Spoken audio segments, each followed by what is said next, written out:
bayebi Mateya onga nateyaki. Those who were there, they know what I spoke about. Nateyaki sur Isaac. About Isaac. Amen. Amen. Nateyaki sur Isaac. About Isaac. Abraham azalaki papa oyo azalaki na ba promesse. Abraham was a father with promises. Na nzela ya Abraham promesse ezalaki ya mabota mibale. Through Abraham, there was a promise. Ezalaki promesse ya libota oyo ebimaki ya oyo biso tobimaki epai na Isaac.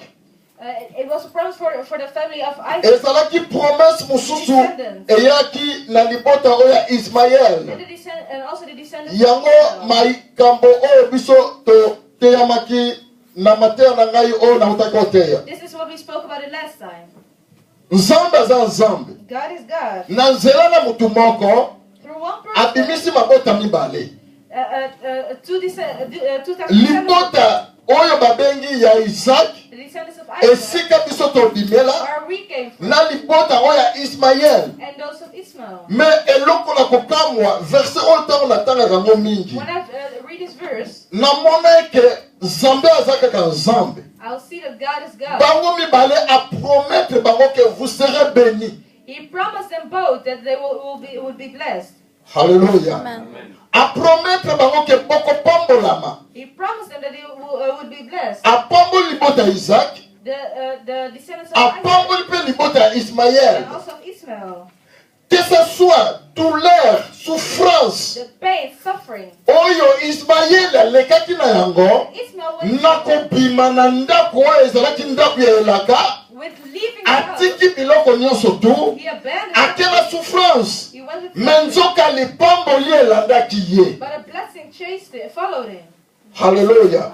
Mpoete ezalaki parole de Dieu. Because it was a word of God. Ezalaki maloba nzambe. It was a word of God. Oyo nzambe alobaki ke That God said, vous serez bénis. you will be blessed. Nakopambola I bino. will bless you. Donc apamboli libota na Isaac. He blessed the Na nzoto pe na molimo. with his spirit. Apamboli libota ya Ismaël. Na nzoto. Hallelujah. Omoni différence eloko ezopesa mapamboli. Do you see the difference? Kuna bapambolami en esprit. The other was blessed Na musuni. with flesh. Bapambolami na nyonso. Everything was Me na blessed. ngambo mususu. Bapambolami na nzoto. Only the body was blessed. Hallelujah. Amen. Que ce soit souffrance. Suffering. Oya lekaki na yango. Na nzela oyo atambolaki. Anyokwani. He was Na souffrance wana. with that suffering. Me nzambe atikaki ye. But God didn't abandon him. Azalaki béni. He was blessed. Yango na mokili. That's why in the world Tozomona we see ete ozala chrétien. if you're a Christian, Ozala païen. if you're a non-Christian, Tu es béni. Yes. you are blessed. Parce que c'est la parole de Dieu. Because it's the word of elobi God. ke nzambe akopambola mutu nyonso. He also bless everyone. Nzambe apambolaka mutu nyonso. God blesses everyone. Siko différence nini ezalaka ntango lipambolo ezali koya. What is the difference between the blessing? Biso bachrétien tosengaka mingi protection. Christians, we always Yeah, ask benediction. of protection of the blessing. Oyo nzambe That oyo God, apesa biso. that God is Yango mingi libonde na biso ezalaka. that's our Nzambe prayer. abatela That God protects lipamboli oyo apesa the biso. blessing that He has given to us. Hallelujah. Mais toza wana ntango nyonso tolengaka te ke nzambe apambola biso na nzoto. Peut-être nous sommes bénis. We are already blessed, but we're not aware of it. Yango quelque part. That's Soki na la Bible. if you go in the Bible Bible, lobi, the Bible celui says, qui ne travaille pas ne mange pas. the one that doesn't work doesn't On dit walk. pourquoi Bible lobi bon. Do you know what the Bible Parce qu'il y a pambola biso. Dès le début, pas papa na biso Abraham, pas koko na biso Abraham. Because God already Et blessed us. si quand les pamboli na biso wuta. Where did Tango zemse Abraham. when He told Abraham. Abraham, Nakobimisa mabota kati na yo. you will accept it. Nakopambola yo. I will bless you. Donc na tango ozopambola Abraham.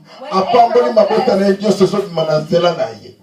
He blessed every descendant Donc of him. toza bana elaka oto tima na koko na biso Abraham. We're chosen Donc children. nous sommes bénis. We're blessed. Yango lipamboli na biso. That's why your blessing, Ezalaka lipamboli oyo biso tosengaka nzambe. it's a blessing that we Nzambe ask God. batela bosi oyo opesa ngai. God, protect what you've given us. Parce que tosala bozwi. Because Because we've got oyo toza nango what we've got. siko ntango tozosenga nzambe When we're asking batela God, bosi oyo toza nango like this, parce que quelque part we're asking eza na oyo aviaka there's so oyo nzambe apesa biso ayaka kobundisa yango He comes to mpo fight. ete tokoka kozwa yango te soki nzambe apamboli yo esi apambola yo kala. He blessed you from the beginning. Haleluya. Nzambe si apambola yo kala. God blessed you from the beginning already. Eza na bilembo oyo ezosenga biso baprincipe ezosenga te po tokoka kobatela lipamboli wana. There are some principles so we can protect what's Amen. in us. Na nzela na bolingo, Through love, na nzela na kosunga, helping. wane ezaka ba fruit oyo protégaka bénédiction nzambe apesa There are biso. things that protect the blessing that God Mais gives us. topesaka teke po topambolama, mais topesaka po toprotege lipamboli ya nzambe apesa biso. They give to protect the blessing that God Parce gives que us. eza lipamboli eza ekangama quelque part. It's a blessing. Siko ezosenga misala na biso esala nini efongola lipamboli. It's our work needs to open up the blessing. Amen. Est-ce que toza bomoko? Are we united? Hallelujah. Toza bomoko. Are we united? Donc c'est ça, nous sommes bénis. How we can be blessed. Alors, nalingi nalobela tina ya souffrance. I want to speak about suffering. Souffrance oyo Suffering there Ismaël azwaki that Ismail kati na nzela na ye na kotambola. on his road that came on his path. Via Agar The life of Achan esukaki. ended. Alobi ete souffrance oyo na okoka lisusu te. He said, I can't support his suffering. Mpo ete nazalaki na makanisi na ngai mosusu. Because I had other thoughts. Ete lokola bapesi ngai passe. The way that they gave me a pass, Nabota na Abraham. I will have a child Souffrance na ngai esili. and then my suffering will end. Na mérite yango nyonso tu. I deserve everything. Mais kokamwa But lipamboli wana being shocked at a blessing, azwi yango lisusu te. he wasn't receiving it. Haleluya. Babenganaki ye They chased him away na désert. in the desert. Kati na désert In the desert. esika souffrance na ye ebandaki. That's where his suffering. Normalement ebandaki na kati ya ndako. Normally it starts. Pourquoi nalobi na kati ya ndako? Why do I say Parce que house? souffrance na ye Because his suffering. epa ya Sara abandaki deja konyokwama na maloba Sara. It was already told Parce to que make souffrance worse. eza lolenge ebele. Because you can be. Mutu mosusu akosouffrir na maloba oyo bato bazoloba na ye. Ekomi souffrance kati na ye. It's like suffering inside. Souffrance mosusu eza ya maladi. It can suffering. Oyo maladi ezosenga te fo aluka munganga You need to go to the doctor apesa traitement so you can be mpo ete abikisama. so you can be saved. Haleluya. Lokola nga nautaki oleka na souffrance. I suffered Souffrance nini nauti oleka na yango? the suffering Parce que na bando obela because I was sick. bambuma ebiminga na nzoto. I had some weird nakende contrôle I went to the doctor, bazomona eloko but te. they said it's not. Eza moko na souffrance. Amen. Esengaki baninganga batala. Doctors needed to look. Haleluya. Eza na souffrance. It's a suffering. Mutu azosouffrir. Someone is suffering. Pourquoi? Why? Parce que Because azangi eloko moko songolo ezalaki pembeni na ye. you're lacking something that was near you. Mobali azalaki pembeni na ye. You had a husband near you. Azangi ye. But now you Ekomi souffrance kati na ye. It's a suffering inside Hallelujah. of your heart. Mutu mosusu azosouffrir. Another person is Souffrance nini? Why? Azalaki na bapara na They ye. had a parent. Bapara batiki ye. The parents abandoned them. Bakufa. Akomi orphelin. Now that they're Wana not. ekomi pe souffrance. It's a suffering. Haleluya. Mais souffrance wana lolenge nini ekoki kotraitame ndenge nini souffrance wana ekoki kozwama solution esila. How can a suffering receive a solution? Alléluia. Il y a des souffrances. There are suffering. You can suffer. Souffrance ezokomema biloko ebele na vie ya moto. It brings a lot of things. Ezokomema mawa. It's bringing being Peut-être sad. souffrance na ntango ezokoleka na nzoto na moto When you're suffering, ememi tristesse. you will feel Moto sad. akomi mawa. You'll feel sad. Souffrance ezokomema mpe makambo ya mabe kati na moto. It also brings bad things. Mutu souffrance eleki ye. If you're suffering, suffering, Tango souffrance eleki. when you're suffering, Amoni souffrance oyo. you see the Mbongo suffering. ezate. Nini nakosala? What can I do? Akomi na makanisi. The rules Nakende of God. koyiba. I can steal. Hallelujah. Nakende kosimba kisi. I can use Likolo ya souffrance. only because Pona nini souffrance ezosila te na bobo ina Why is biso? this Pourquoi souffrance? Souffrance ezomema biso na makanisi mabe. It's bringing us back. Mutu avandi. Souffrance eleki. And you're suffering. Alobi on a craqué. They said, no, I'm Nini na losing. kosala? What can I do? Namela nano moke. Namela kama vin. Pona langwa. Elongola nga nano pasi nano nazana ngona posana. Likolo ya souffrance. To forget this pain. It only because of Hallelujah. Souffrance. Ezomema bato na bazelebele. It's taking people on different roads, on different paths. Mutu akoma blessé. Likolo ya souffrance. Lokola nyama. Oezi masasi. They're just Hallelujah. Akoma kanda kanda. always angry. Pourquoi souffrance Why? eleki? Because there's too much suffering. Souffrance eleki. There's too much suffering. Mutu vina ye. Emsazo ko se contrôler lisusu You're not te. able to control Likolo ya yourself souffrance. because of the suffering. Malade la taille. It is seasons. Malade elongoka te. Souffrance eleki. Akomi komi poser ma question. Nakosuka wapi? Napasi oyo. Yango tozomona babindele. Soki souffrance malade eleki. Akosenga bobo manga kaka. You can say, kill me. Bobo manga. Kill me. Bobo manga. Pote souffrance eleki. Because there's too much suffering. Hallelujah. Likolo ya souffrance. Because it's suffering. Ezomema bato na banzelebele. It's taking people on Souffrance. suffering. Ezolongola mutu esika avandi. It's to remove the people Alongwa yake esika mosusu. Likolo ya souffrance. because of the suffering. Souffrance. Bato bazokozwa bablessé na kati ya église. Mutu alobeli ye maloba moko. Oye touche bomoi na ye. People say something. Kondime kiti. Your faith Kondime kiti. Pourquoi? Maloba ya souffrance, maloba. Oye balobi na ye. Etimi touche vi na ye. Ekiti si kondima na your ye. faith Souffrance. done. Suffering. Amen.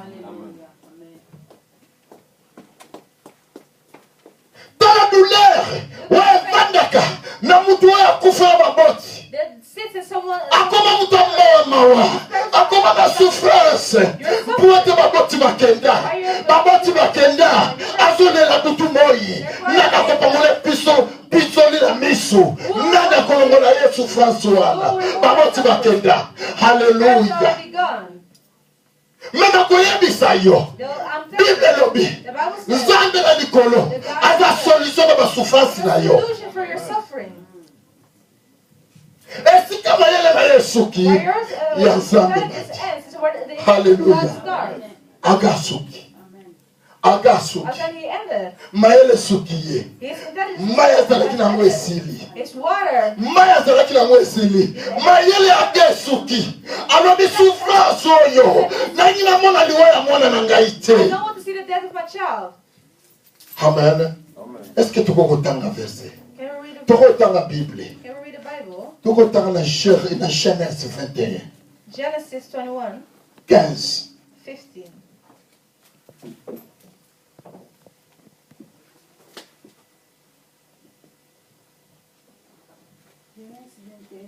15.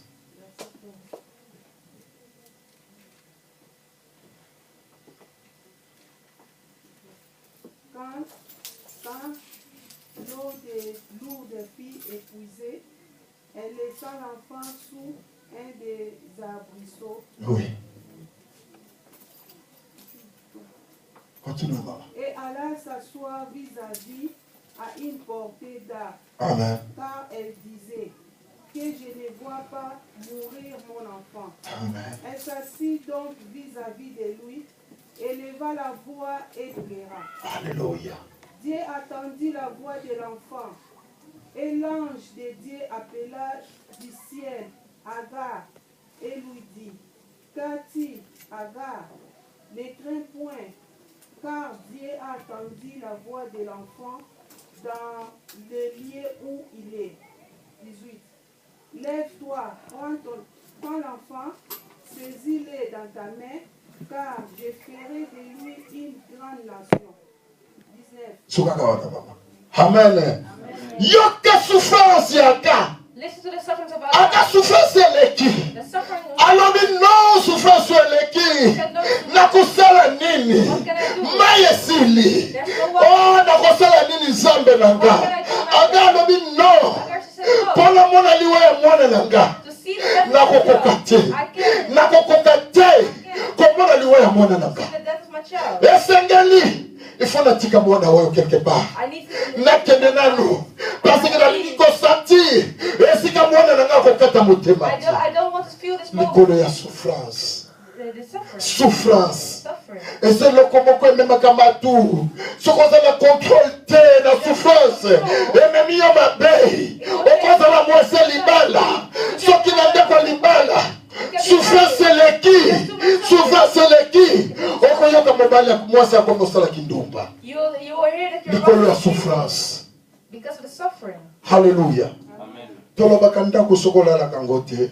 If you Obi bilongo swaka nanda kwa nati. if you don't see Hallelujah. you won't know what happens then. Na ina pesa no exemple. I want to give you an example. Ba mama batu ba mingi secret.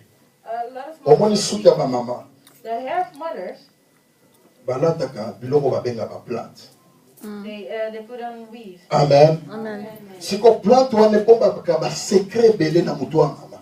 It hides a lot of secrets. Mama akozala ke suki na ye abongisa ngote ezala ngo mabe. Perhaps that Mais suki alati kaka plante. if you put on some weave, Elongi ya mama soki alati chapeau na bengo plante hein. Rumba c'est bien. Chapeau, monsieur, sous plan, tu peux. Ah wa chapeau ya mone na zolobela s'il vous plaît. I'm talking about a wig. Na lobela chapeau. Perruque voilà, merci beaucoup. Soki alati kaka perruque. If you put on the wig, Mama elongi na changer. the face will change. Ebombi secret nyonso to ya mutu. It will hide the secret. Hallelujah. Yango douleur ezalaka mingi na mutu. Okomona mutu avandaka kaka. Oyebi eloko efandi na motema na ye te. Azoswana pasi na motema na ye. Oyebi te nini efandi na motema na ye. Oyebi te pourquoi mutu yango avandaka kaka bongo. Pourquoi nzoka mutu yango akomaka deja mosika The person's na makanisi. Alelaka kaka atango nyonso kati na ye. the person. Mais lelo nazoyebisa yo yokani na bana nzambe ndengelo esika ata akendaki kolela ata azolela me nzambe ayoki kolela ya mwana. The crying of the baby. Amen. Amen. Ayoki kolela wana alobi ete nayoki kolela ya mwana The na crying yo of your boy. nayoki yango. I heard it. Haleluya. Nayoki yango. I heard it. Tika kolela Stop crying. kende Go. zwa mwana. And take Nakoyebisa yo simba souffrance wana na maboko na yo. all that suffering in your hands. Nzambe atindaki yanga God ke said, zwa mwana take your simba ye na child loboko. and hold the child. Oyebi pourquoi tozolonga te na basouffrance na Do you know biso? why we're not Parce que tozopota nango biso moko kaka. because we're trying to fight it on our own. Otambolaka nango kaka. You always walk. Ozoluka lolenge nango kozula ngo solution. Me nakoyebisa yo zwa souffrance na yo simba ngo na loboko. Telema na souffrance na yo kende nango epa na Nzambe. Bring it to God. Amen. Amen. Alléluia. Amen. Amen. Amen. Telema epa na Nzambe. Ezala bilaka Nzambe apesa yo. There's a promise by Nzambe alobi ete. Amen mama. Nzambe alobi te. God said Okozala mutu na pamboli. you're going to be someone who Donc ntango Nzambe azolobaki okozala mapamboli. God says Ntango ozolela when you're crying, azoyoka kolela na yo. He's Amen. hearing your Amen. Amen. Azoyoka kolela na yo. He's hearing Kolela na yo Nzambe azoyoka yango. you're crying. Ndenge olelaka mutu moi. The way you cry day and night. Nzambe ayokaka. God hears. Est-ce que oyebi ke Nzambe ayokaka kolela mutu nyonso? Do Amen. you know that God hears the crying of everyone? Osambela te. If you pray or not, Nzambe ayokaka kolela na yo. God hears. Alléluia. Ozala chrétien te. Nzambe ayokaka kolela ya God mutu hears the nyonso. crying of everyone. Amen. Mais Bible déclaré The Bible declares eza na différence na mutu oyo azosalela Nzambe na oyo asalelaka Nzambe te. there's a difference because between a person that serves God and the Esika Nzambe ayanolaka mutu oyo abangaka différent. It's different. Amen. Pour être Bible lobby. Nzamba azozo contrôle ya vie na yo mobimba. God is taking control of your whole life. Azozo contrôle na yango. He's taking control. Kolela na yo, Nzamba yo kaka yango. God hears. Amen. Maman kotangela biso na Genèse. Can you read Genesis? Pardon à Jérémie. Jérémie 15.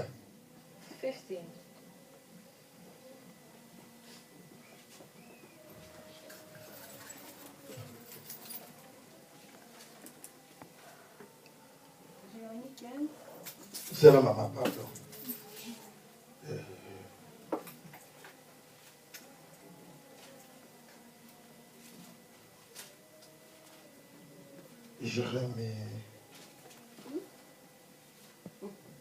Jérémie 15.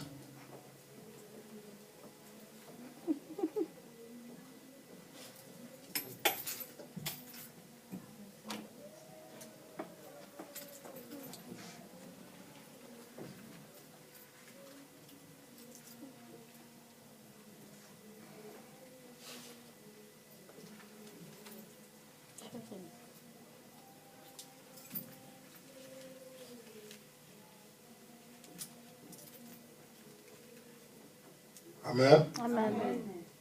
Mon ami, comment problème.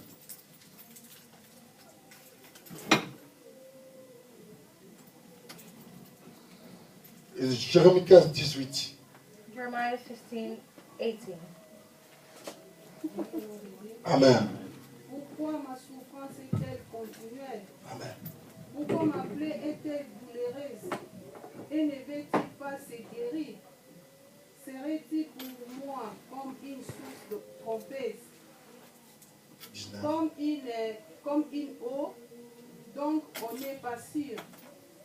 C'est pourquoi ainsi parle l'Éternel. Si tu te rachètes à moi, si tu te rattaches à moi, je te répondrai. Oui. Et tu te tiendras devant moi. Oui. Si tu sépares ce qui est précieux de ce qui est vil, tu seras comme ma bouche. Yes. Amen. C'est à eux de revenir à toi. Amen. Amen. Ce n'est pas à toi de retourner vers eux. Amen. Nzamba pambola yo. Amen. Amen. Tango tototanga liloba na Nzambe. When we're reading the word of God, Nalingaka mutu attirer attention na ye. I like people to Nakolanda bakomi na Nzambe lolenge bazotangela ngo. I will repeat. Hallelujah. Amen. Ibokisa koli Jérémie. Jeremiah, Alobi ete mpona nini pasi na ngai. he says, why? Esila kaka te. Is my Mpona nini soul pota na ngai. why is my injury Esila kaka te, ekawukaka te. not healing? Ebele bazali kopose bakestion. A lot of people are asking those questions. Eske na libota na ngai In my family, ndenge tobotama the way we are, esengeli nga kaka naportaka douleur oyo naza na yango. am I the only one that needs to suffer like this? Eske na mokili oyo On this road, eske esengeli ngai kaka am I the only one nazalaka na pasi. that needs to be in pain? Haleluya. Otali baninga okola na bango You see that those Bango other people nyonso are tu. all of them, babalabala they're married. yo kaka bongo. You're still the same. Otali You look, baninga na yango yo nyonso okola na bango you look Bakoma at na people vie ya you bien. grew up with. They've got good lives. basalaka They work, me yo kaka boye but you're still the same. okomi komituna Nzambe You're wondering, nasala nini na mokili oyo. God, what happened? Nayaka kotika bato I came to mpo visit ete bango basepela. so they can be happy. Nzambe God, mpona nini kaka nga why only me? pasi esilaka na bomoi na ngai te. This pain in my life doesn't end. Pourquoi kaka nga Why only me? douleur oyo ezosila te kati na vi na nga. This pain doesn't end. Pourquoi kaka nga Why only me? maladi oyo ekangama na nzoto na nga chronique This sick namelaka ya kisi ntango nyonso. that I always Oh, nalingi nayebi biso eloko take moko, medicine. nalingi nayebi biso eloko moko. Esika mayele na ye soki But yours ya where Nzambe the bandi. ends, where the intelligence of God starts. Soki omoni douleur ye telemisa moji, Look up. telemisa Look up at moji, the sun. belela Nzambe Amen. Ask for aza God. solution na nyonso.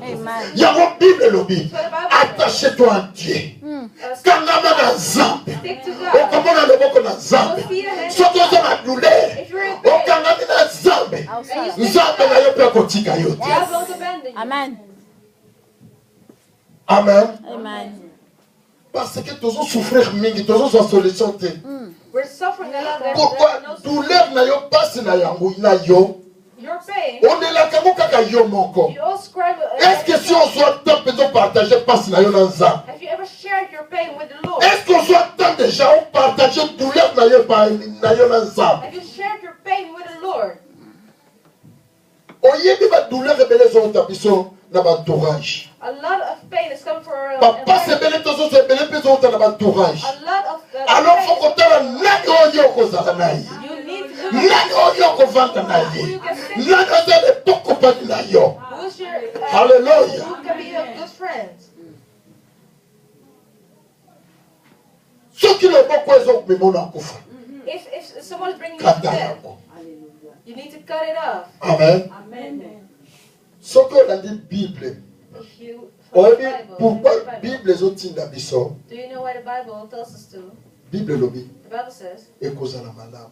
it would be good Un chrétien a Christian abana chrétien. to marry a Oyebi Christian. pourquoi? Do you know why? Oyebi pourquoi? Do you know why? Parce que nalanda masolo wana minke ngai ngande mutu na kobongolisa ye motema. Another story for I will make him change. Ozana nguya kobongolisa motema. Do you think that you Nzambe mutu abongolisaka mutu motema. only God Eza yo te. Ozana pouvoir te kobongolisa mutu motema. there's no strength. Nzambe te mutu azaka na nguya wana. Only God can do that.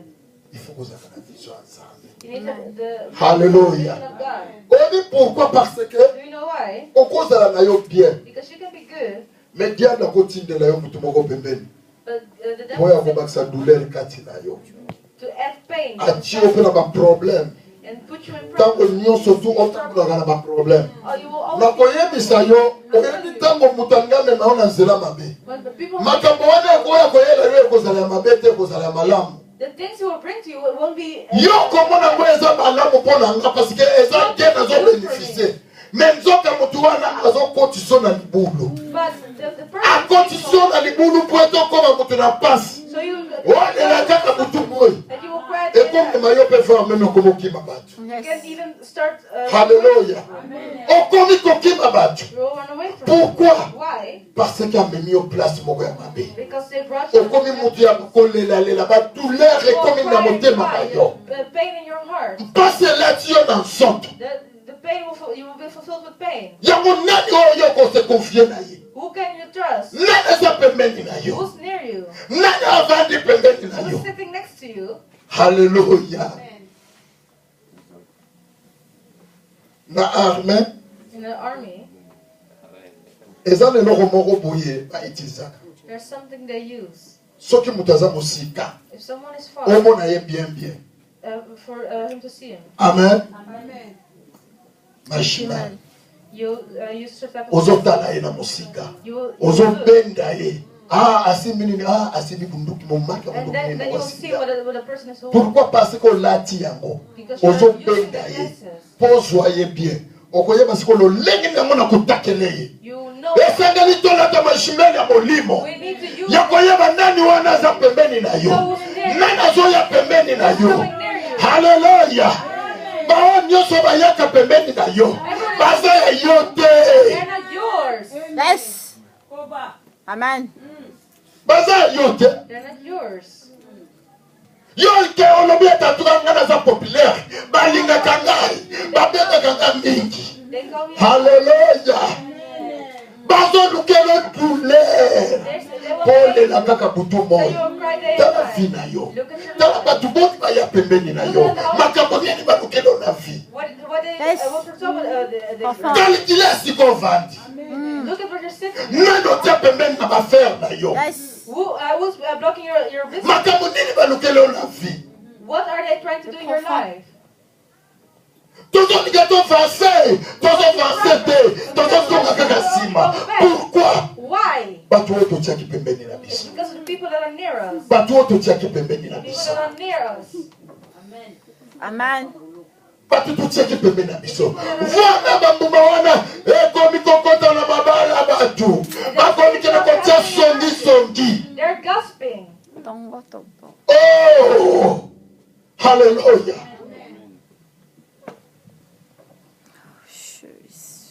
Tozokola. When we were growing up, Ezana ndiko moko songolo. there's someone Azalaka na mwasi na ye. with his wife, Bon, na obenga mwasi te chez fiancé. a fiance. Mais tellement que ndiko mwasi ayebaki kotanga te. But she didn't know how to Ase speak. confié pa ya camarade. She trusted. Hallelujah. She trusted her friend. Mobali soki ati de l'aide. When the man sends a Ye abengi letter, camarade. she will call her Yaka friend. nano kotangelaka. Read this for me. Camarade intime. A close Ya friend. kotangelaka. Read this for me. Ye azotanga. She was reading. Azotanga. She was reading. Mais nzoka camarade si alalela camarade nenzala. But Alingetia ye na souffrance, na the douleur. make us suffering. Awa bakomi pona ye a changé. Atie liloba ne mususu. She will change the words. Mobali aloba komeli mwasi ne maloba kitoko. The man wrote some. Me ye alobi mobali afingi yoze elongi mabe. Alobi bandele lo alingi yo He told lisusu you te. that you're ugly. That he doesn't like you anymore. Hallelujah. Amen. Odi tina siku ezala ko oyeba kotanga, ezala oyeba kotanga tifola tali. Majibel. Even Pour if you yeba know mutu how aza to read pembeni or na not, yo. you still Amen. need your glasses. Libala ya moningi ekufi. The Ye moko mwasi atomboki alingisu mobali te. wife. Alobi yo kende kofika nga. She said you were coming. Ngai eze elongi mabe. Am I Ngai ugly? bona boye. Am I Alingi ugly? lisusu te. It was over. Ndeko mwasi betangaki ya baloki. Ebi omoni mwasi ozokumisa. She said, do you Okumisa see emi omoni nga the woman findi yo. you like? Omosomaka basali yo. Do you see the thing? Alo nga pe nazala nga pre. I'm ready. Alléluia. Amen. Abaloli 6 c'est comme 9. She turned to 6. Match changé. The game changed. Nani wana za pembeni? Who's near? Akoyeba maloba kitoko. They will bring you. Nani wana? Who's there? Oh, diable azotambola na basemence na ye. The devil's Ntango azotambola na bato baza bato malamu. Nakoyeba biso diable ayitisaka bato malamu. God, the Bato devil ozomona bazobeta na uses miso. people. Bango na diable ayitisaka. There are other people that the devil uses. Amen. Diable akoyitisa moto mabe te parce que akopesa ntina pembeni na yo te. He won't use a bad person because you won't let bad Ati person. koyitisa mfayu moko boye atambolaka ne boye yebebila You really kopasuka think that pasuka. will use a thief that Akokosa yo. like this? Akoyitize monsieur. You Akoyitize madame. Akoyitize responsable. Parce que ye alobi asalelaka nde moto diable fasa po asala. Asalaka na nzoto na moto. The devil. Ndenge nzambe asalaka na nzoto na moto. The same Ndenge way diable like God. asalaka na nzoto na The moto. devil also works with bodies. Human bodies. Amen bana na nzambe. Amen. Yango na bondeli bino. That's why I'm begging Na bonzambe nyonso tu. with all this. Toyeba lolenge na biso toza. We Amen. need to know. Toyeba nani aza pembeni na We yo. need to know who are near us. Nani oyo aza pembeni na yo. Who's near you. Ezala coopération ya bayeli oyo ya mbongo. Na koyebisa yo bana na nzambe. Il faut tofongola miso. We need to open our eyes. Koyeba moto azole coopération ya mbongo. You need to know Eske who's making this deal. aza na nzela na nzambe to aza na nzela ya Are nzambe. they under Eske coopération wana eza ya nzambe to eza ya Is nzambe. this deal coming from God or not? Diable aza lolenge amfutaka bato. The devil has a way to. Ayebi mpona longa moto wana funa yele na position mpona akende kokundula susu oyo ye aza nao. He knows if I want, Voilà mission ya to work from these people, I need to come at him like this. Voilà mission ya diable. That's the mission of the Ya devil. kodétruire. To destroy. Ya kolongola moto esika azali. To remove people from where they are. Abebisaka mpe motu oyo kaka bongo te. He won't destroy Bato people. baza na mafuta. Yes. Hallelujah. Yes. Mafuta na yo ezongenga. Yes. Yango diable ezolanda yo. Light is shining. Mafuta na yo ezongenga. Yango diable aza pembeni The na yo. anointing is Amen. shining. That's why the devil's near you. Amen. Amen. Il faut tosimba eloko toza nango. We Amen. need to hold to Toza na it. eloko na kotoya. We've got something to Kolela aka He cried out epesaki ye solution. It gave a solution. Ange The angel akitaki came down asali mosala Amen. and did a job opere miracle. and operated a miracle. Yango tozomona nde napesa bino endakisa. This one Oyebi is- ke we know libota wana euta that family, libota wana euta na nzela na aga. that family that came from Libota wana eza Hagar, beni. Amen. that Amen. blessed. Amen. Nakoyebisa bino eloko moko. I'm telling you, Baza beni. they are blessed. tala bashop nyonso tomonaka batekaka biloko Look at yoka mutu tiaka bongo na yo komona yende mutu akozwa succès liboso. you'll see that they're Hallelujah. going to be successful. Ils ont béni. They're blessed. Baza batu moko baza béni. Those descendants, they're blessed. Mais topesaka différent. But Parce que they're biso different. toza na mafuta. Because we've got the anointing. Hallelujah. Amen. Toza na mafuta. We've got the anointing. Toza bana elaka. We're chosen children. Amen. Yango ngala lobaka un chrétien I will say a Christian. sepela lolenge ozali. Yes, You need to know the sir. way you are. Amen. Amen. Sepela oyo zamba pesa yo. Be happy with Longola bilula lule komema yo na souffrance. Yes. if you Amen. Longola bilula lule komema yo na souffrance. Amen. suffering. Olingi kolula via mutu. You like a Ngana koma kaka bongo. Hey. I wish I was like that. Bongo. Longola yango batela mafuta eza kati na yo. Protect the anointing that's inside of you. Amen. Amen. Zamba ebesika ko mavina yo. God knows where you Nzamba are. yebi. He knows. Boyebi na football. With soccer, Tango coach when the coach azwaka ba joueur.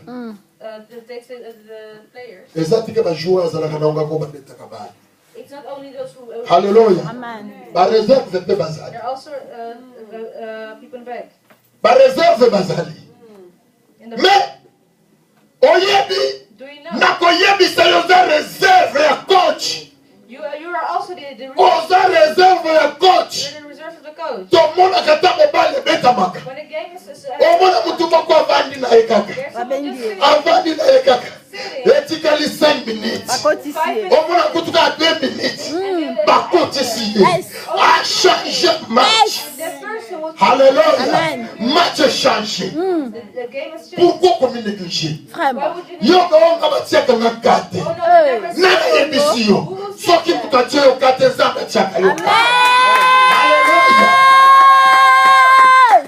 Yes. Nzambe atiaka yo kate. Amen. Oko changer histoire ya bato. Oko changer histoire. Amen. story. Yes. Coach azali. Atako negligaka yo. Atako vatisio na ba. Ata une minute. Rokota. Oko changer masolo. Amen. Alléluia. Amen. Ata une minute. Amen. Oko changer histoire. Amen. Baseki na yo. Bakobetelo maboko wana ozobeta. Oh. People that were low, Bakofukama. Yes. Liboso na yo. Bakofukama. Oyo nyonso tu. Oyo nyonso tu. Batelemeka vi na yo. Yebaka yango. Bakoyeba na yo. Bakofukama. Au nom de Jésus. Comment pambola bino? Amen.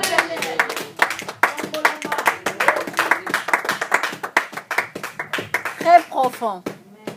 Amen, amen. Amen. Te wana ubite maboko na ye. Esenaleta.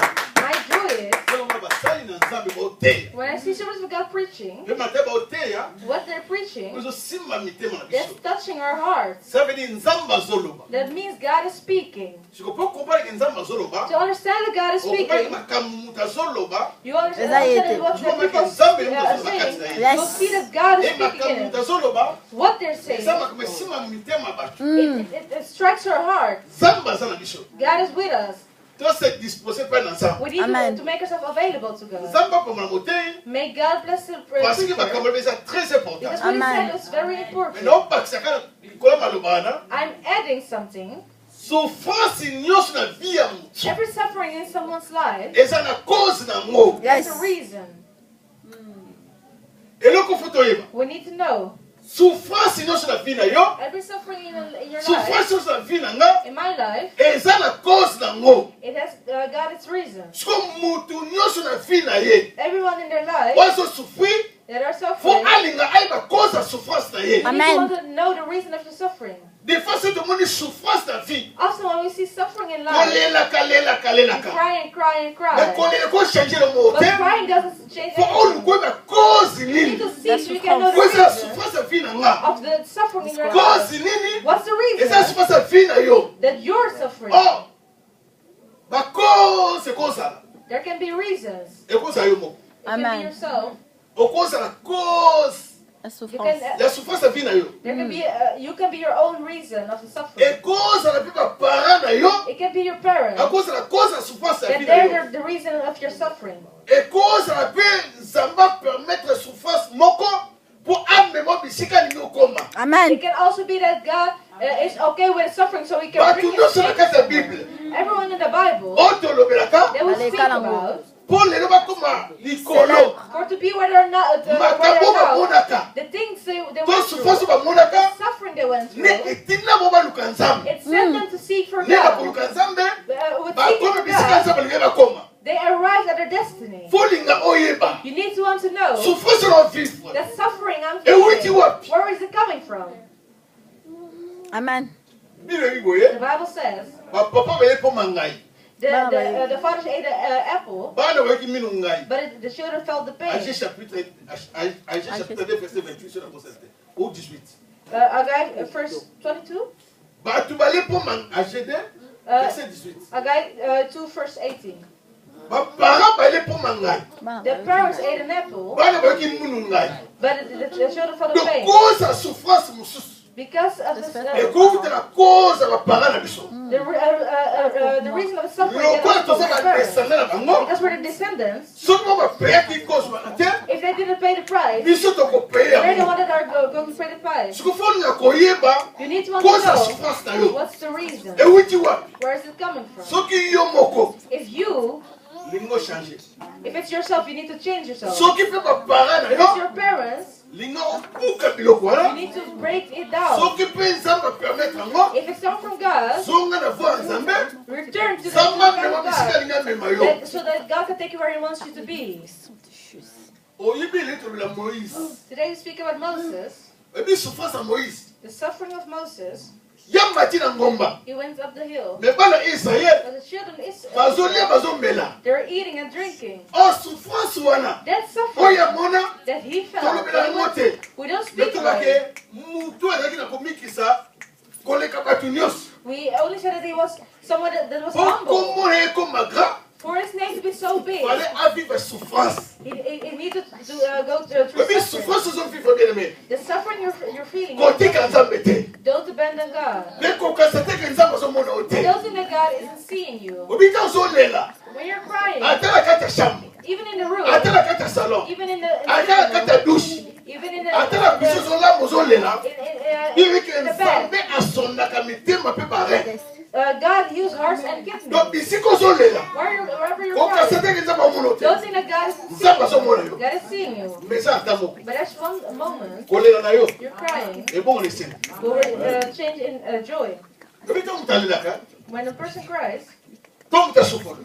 when a person suffers, Bato aseka ye. people make fun of it. Omoni te. The- Asukia. don't you see? It's at its end. Mais yo oza nzambe te. But you're not God. Osusa mutu neni. How can you make someone end? Oyebi pourquoi nzambe azopermettre souffrance wana. You don't know why God is okay with his suffering. Makambo nzambe abongisi après souffrance. You don't know what God has prepared for after that suffering. Eza esengo. It's going to be joyful. Losukela obo. I'm ending with Bole ba chrétien.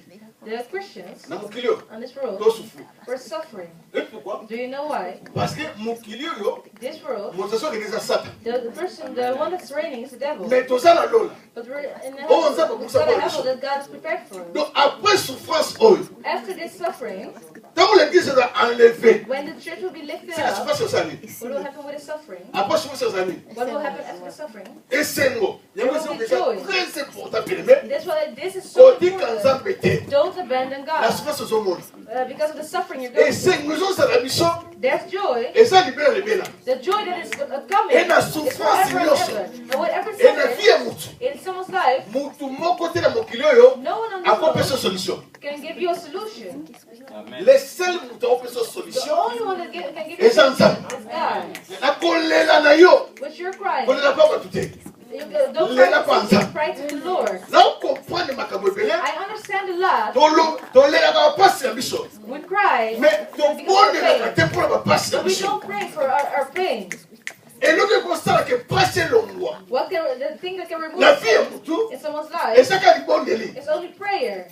Mais combien de personnes But how many persons take time pour la souffrance de to pray for your Nzamba suffering? longolango. So God will Nzamba remove change it, yango. and God will change it. Ate za mabe na nga. Even if it's my Nzamba bad, kolembisa yo. God can Parce que forgive you. Yesu akufa na ekulusu mpo na masumu na yo. Because Jesus died on the cross for Soki your mpe za sins. bapara na yo, If it's your parents, Nzamba aza na kapasité God has got a capacity akwesa hotel na bango to make an altar mpo for yo ozala God, libere. so you can be set free. Soki mpe eza mpo na nkembo ya Nzambe, If it's for the glory of e na God, nzela ya priere, through yo obenga prayer, nkembo ya Nzambe. you will call it the Bien glory of kota na God. monde ya Nzambe. Enter the world of the Lord. Priere na yo, Your prayer, priere na nga, my prayer, ekosala ke can souffrance elongo liboso na nga, remove the suffering elongo liboso na yo. in front of us. Mais ntango ozobondela te, But if you don't pray, naolanda témoignage moko. I was listening to a testimony. nakipo partage na madu. I think I shared it with Mama Dulu. Eza na mboka moko, There's a town. nakosala mboka ngo, mais naza na WhatsApp. I don't know the name. Mboka wana, That town. donc puissance ya sorcellerie bakanga mboka wana. There's a strong power Donc na of mboka na witchcraft. souffrance. There's a lot Na of mabele ya suffering. mboka epe uta bien te. Even the earth Bato is fie wild. masanga. People Kolanga na drink nzela. They're drunk on the street. Donc makambo mabe na mboka A wana. lot of bad things. Siko mutu moko ya comprendre. Someone understood, Mosala Nzambe moko, a servant of God. abino. He said, no. Passion ndenge ezoya. This Souffrance oyo. this suffering, Fona mekana lokola Nzambe. I need to seek for God. Soki Nzambe aza Nzambe If asala. God is real, He will work. Missionnaire wana, The man, par semaine, in a week, agénaka 2 ou 3 fois. he fasts 2 or 3 Eza times. kobondela par semaine, 3 fois, 2 fois, aogéné. He's always fasting and praying. Nini eza kobondela, Because of that, ni Nzambe adelivaki mwasi moko. God delivered a Donc woman. mwasi ayaki deya moura. She was already She was already about déjà God. enterrement na ye. They prepared Mais everything. But even though she Siko was ntango Nzambe abikisi ye, when God set her free, ni epousse bato baluka Nzambe. people started seeking Et for ntango God. aluluki Nzambe, When Nzambe abimonisi. God O showed himself. baprison nyonso wana. All those prisons, Ekangami bato nyonso basala nini? Bamipesi na Nzambe. people surrendered Mais eloko themselves okamwa to God. na mboka wana. The Donc soki most bazali shocking biloko part was, ezobotela na vitamine nyonso. and now it is they see something. Ndenge mboka ekamolomaki, The way na mabe epesa nini? even the earth was Bibi tala, moto akangi vi na yo. the person that's Asa living Nzambe te. life, it isn't God. Aza mpe likolo ya Nzambe He te. isn't above God. Azala magicien, Even if azala marabout, aza moto ya science occulte, aza Nzambe te. it isn't God. Cela veut dire Nzambe aza likolo. That means God is up. Siko dimension koluka Nzambe, The way of seeking ekopousse Nzambe a intervenir na vi na You yo. push God to intervene in your life. Mokili aloba boye. Oleli oleli. Ulelela nani? The rule says if you cry and cry, who cares? Wana eza mokili. That's the Na rule. biso bana Nzambe. But we children of Nzambe God, tozali apre na Nzambe. when we cry to God, Nzambe ayoka. God listens. Yabi eloko nyonso Everything eza na ebandeli. as God is Eza na beginning suka. and ends. Eza na ebandeli ya kolela. Beginning of crying and an end Le of seul crying. moto akosusa kolela na yo, The only person that can end it is God. nayebi te soki na fiske 2 minutes. I don't know if totelemaka biso nyonso, we can stand up tozala concentré. and be Nzambe comfortable. toservi, The God will aza show Nzambe ya you. diversité. He said, Ate na 10 God minutes, it's ate na seconde, in a second. akolongola kolela na yo, He can remove mpe the crying abongoli yango ekomi koseka. and turn it into smiling. Nani azobebela souffrance? Who's making you suffer? Peut-être entourage na yo, Perhaps your environment, peut-être mwasi to mobali na yo, your wife or husband, peut-être mpe baparent na yo, perhaps your parents, peut-être mutu moko songolo ozala na ye someone nde azobebela souffrance. that's making you suffer. Mais Nzambe ozosambela The God's your aza friend. Nzambe likolo nyonso, Is the God above? aza na kapasité ata lelo Is God asisa souffrance na yo. to end your suffering? Nani aza likolo ya Nzambe? Who's above that God? Te mutu aza likolo ya Nzambe aza te. Azate. There's no one above that God. Nzambe biso tondimela The God we believe aza le in. tout puissant. He's the Almighty. Soki tobi aza le tout puissant If we say He's the na Almighty, monde visible the visible et na world, monde invisible. and Oyebaki aza the Nzambe ya nguya, know that He's a powerful God. azopesa peuple na bamagicien, He's giving breath to azopesa the peuple na bamarabout, to which the azopesa peuple na bato ya science occulte. and Cela veut dire Nzambe aza na capacité. God has got the capacity. Souffrance nyonso na vie na yo Every suffering you achange have yango, to change it. ekomaka esengo. That it will return into joy. Aza le tout puissant. He's the most Donc powerful. aza na capacité nyonso. He's got the capacity to do Il everything. suffit yo na nga You and me, tondima maloba na Nzambe, if we believe in the word of God, tokota en esprit. We enter in the spirit. Beaucoup dans le monde de foi. And in the word of faith. Tu vas saisir maloba. Then we start Oh, toujours yoka. Et tu vas pratiquer un mot. and use the Oh, spirit.